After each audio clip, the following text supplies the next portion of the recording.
If you struggle with small talk, I guarantee you that you are holding yourself back more than you realize. It's not just about feeling the silence, okay?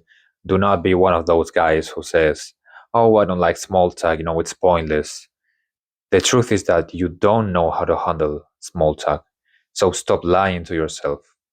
Small talk is the doorway to opportunity, friendships, dating, business, and when you get better at it, you actually start to enjoy it. So let's fix that right now. I'm going to show you exactly how to be good at small talk so that you can walk into any room and instantly connect with people. And at the end of the video, I'll give you the best advice that I ever got to become way better at social interactions and to also remove the social anxiety. Now, the first thing is presence. You cannot fake this, okay? When you're talking to someone, they can tell immediately if you are half distracted or stuck in your head. The second you start worrying about how you look, what they are thinking, or if you're saying the right thing, you kill the connection. So here's what you do: you put the phone away, you stop planning your next sentence, and you actually pay attention. You look them in the eye, you notice their tone, their body language, because when somebody feels like they are truly present with them, they relax, they open up, they feel the scene, and that is magnetic.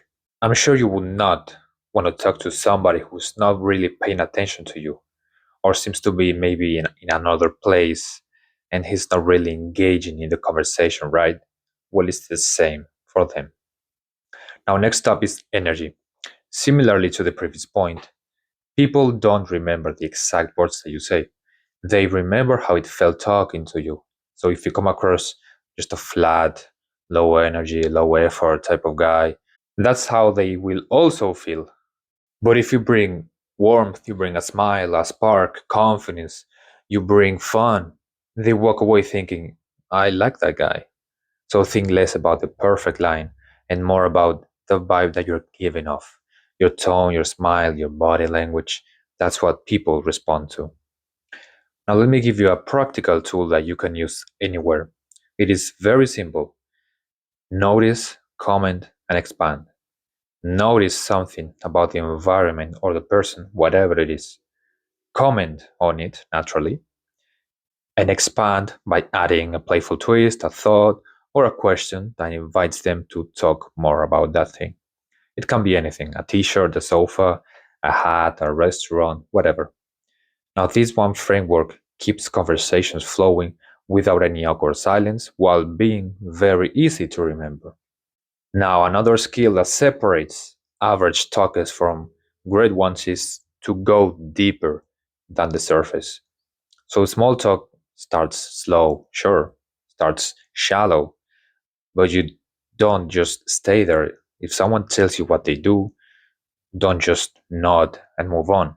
You can ask why they chose it, what they like about it, what drives them.